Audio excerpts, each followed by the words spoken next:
ಆದರೆ ಉಲ್ಟಾ ಹೇಳ್ತಾರಲ್ಲ, ಈಗ ಮಾರೇಗೌಡ್ರೆ ಸಂಸ್ಥೆಯನ್ನು ಮುಚ್ಚೋದಕ್ಕೆ ಮಾಡ್ತಾ ಇದ್ದಾರೆ ಅಂತ. ಅಲ್ಲ, ಅದು ದಾಖಲೆಗಳು ಹೇಳಬೇಕು. ಯಾರು ಇವ್ರ ಹಿಂದೆ ನಿಂತು ಮಾತಾಡಿಸ್ತಿದ್ದಾರೆ, ಇವ್ರನ್ನೂ ಕೂಡ ಇವ್ರ ಆತ್ಮಸಾಕ್ಷಿಯಾಗಿ ಒಂದು ಮಾತಾಡಬೇಕಾಗುತ್ತೆ. ಚಂದ್ರಶೇಖರ್ ಮಾತಾಡ್ತಿಲ್ಲ, ಚಂದ್ರಶೇಖರ್ ಹಿಂದೆ ಇರೋವಂಥವ್ರು ಕೆಲವರು ಇದ್ದಾರೆ ಎನ್ನುವಂಥದ್ದನ್ನು ನಾನು ಅಂದ್ಕೊಳ್ತಿದ್ದೀನಿ.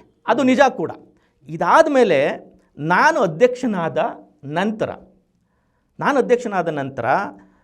ಏನು ಚಂದ್ರಶೇಖರ್ ಅವರು ಅಪಾಯಿಂಟ್ ಮಾಡಿದ್ದಂಥ ಆಶಾಲತಾ ಅಕೌಂಟೆಂಟ್ ಅಂತ ಏನಿದ್ರು, ಗುರುಪ್ರಸಾದ್ ಅವರು CEO ಏನಿದ್ರು, ನಾವೊಂದು EC ಮೀಟಿಂಗ್, ನಮ್ಮ ಒಂದು ಆಡಳಿತ ಮಂಡಳಿ ಸಭೆಯಲ್ಲಿ ಒಂದು ನಿರ್ಣಯ ಕೈಗೊಳ್ತೀವಿ.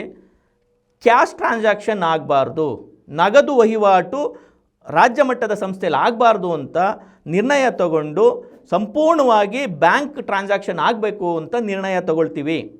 ಆ ನಿರ್ಣಯ ತಗೊಂಡು ನಾವು ಎಲ್ಲವನ್ನೂ ಕೂಡ ಆನ್ಲೈನ್ ಟ್ರಾನ್ಸಾಕ್ಷನ್ನು ಬ್ಯಾಂಕ್ ಟ್ರಾನ್ಸಾಕ್ಷನ್ ಆಗಬೇಕು ಅಂತ ಹೇಳಿ ತೀರ್ಮಾನ ಮಾಡ್ತೀವಿ. ಚಂದ್ರಶೇಖರ್ ಅವರು ಈಗ ಹೇಳಿದ್ರಿ, ಚಂದ್ರಶೇಖರ್ ಅವರು ಹೇಳಿದ್ರು, ನೀವು ಅಧ್ಯಕ್ಷರಾದ್ರಿ.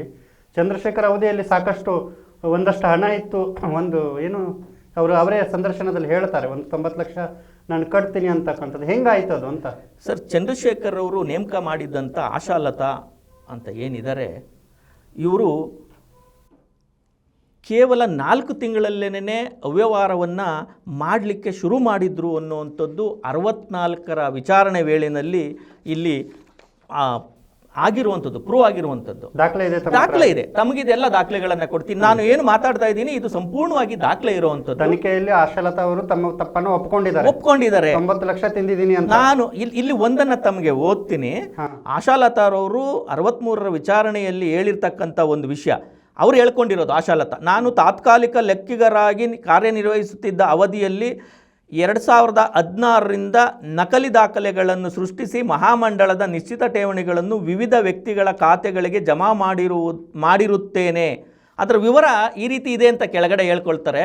ಅಲ್ಲಿ 2015-16ನೇ ಸಾಲು ಅಂದರೆ ಚಂದ್ರಶೇಖರ್ ಅವರು ಅಧ್ಯಕ್ಷರಾಗಿದ್ದಂಥ ಅವಧಿಯಲ್ಲಿ ಸಾಲಿನಲ್ಲಿ ನಗದು ರೂಪದಲ್ಲಿ ಸುಮಾರು 90,62,000 ಮೊತ್ತ ಹಣವನ್ನು ನಗದು ಪುಸ್ತಕದಲ್ಲಿ ಬ್ಯಾಂಕಿಗೆ ಪಾವತಿಸಲಾಗಿದೆ ಎಂದು ನಮೂದಿಸಿ ಆ ಹಣವನ್ನು ನಾನು ವೈಯಕ್ತಿಕವಾಗಿ ಬಳಸಿಕೊಂಡಿರುತ್ತೇನೆ ಅಂತ ಹೇಳಿ ಅವರು ತನ್ನ ಸ್ಟೇಟ್ಮೆಂಟಲ್ಲಿ ಹೇಳಿದ್ದಾರೆ. ಇದು ಚಂದ್ರಶೇಖರ್ ಅವಧಿಯಲ್ಲಿ 90,62,000 ರೂಪಾಯಿ ಒಂದು ನಗದು ಆಗಿರುವಂಥದ್ದು, ನಗದು ಮೊತ್ತ ಹೋಗಿದೆ ಎನ್ನುವಂಥದ್ದನ್ನು ಆಕೆ ಒಪ್ಕೊಂಡಿರುವಂಥದ್ದು.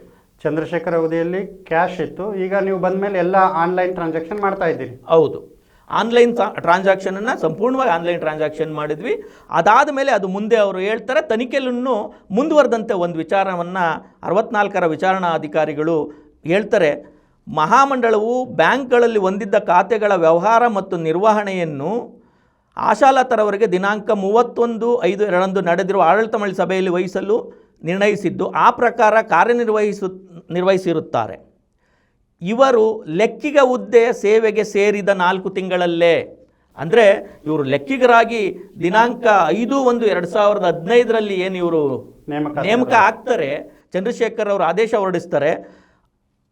ಲೆಕ್ಕಿಗರ ಹುದ್ದೆ ಸೇವೆ ಸೇರಿದ ಕೇವಲ 4 ತಿಂಗಳ ಅವಧಿಯಲ್ಲಿಯೇ ಮಹಾಮಂಡಳದ ಹಣವನ್ನು ದುರುಪಯೋಗ ಮತ್ತು ಲಪಟಾಯಿಸುವಿಕೆ ಕೃತ್ಯದಲ್ಲಿ ತೊಡಗಿರುವುದು ಕಂಡುಬಂದಿರುತ್ತದೆ. ಹೀಗಂತ ಹೇಳಿ ಶಾಸನಬದ್ಧವಾದಂಥ ತನಿಖಾಧಿಕಾರಿಗಳು ನೀಡಿರುವಂಥ ವರದಿ. ಚಂದ್ರಶೇಖರ್ ಅವಧಿಯಲ್ಲೇನೆ ಇವರು ಬಂದು ಏನು ತಮ್ಮ ಕೃತ್ಯವನ್ನು ಪ್ರಾರಂಭ ಮಾಡಿದ್ದಾರೆ ಎನ್ನುವಂಥ ಹಿನ್ನೆಲೆಯಲ್ಲಿ ನಾನು ಇವರು ಯಾಕೆ ಇವರನ್ನು ಕರ್ಕೊಂಡು ಬಂದು ಅಲ್ಲಿಗೆ ನೇಮಕಾತಿ ಮಾಡಿಕೊಂಡಿರೋ ಉದ್ದೇಶದ ಬಗ್ಗೆನೇ ನಾವು ಪ್ರಶ್ನೆ ಮಾಡಬೇಕಾಗುವಂಥ, ಮತ್ತು ಅದ್ರ ಬಗ್ಗೆ ಕೂಲಂಕುಷವಾದಂಥ ತನಿಖೆ ಆಗಬೇಕು ಅನ್ನುವಂಥದ್ದು ಕೂಡ ನನ್ನ ಆಗ್ರಹ. ಈ ಒಂದು ಸಂದರ್ಭದಲ್ಲಿ ನಾನು ಅದನ್ನು ಕೂಡ ಆಗ್ರಹವನ್ನು ಮಾಡ್ತೇನೆ ಸರ್.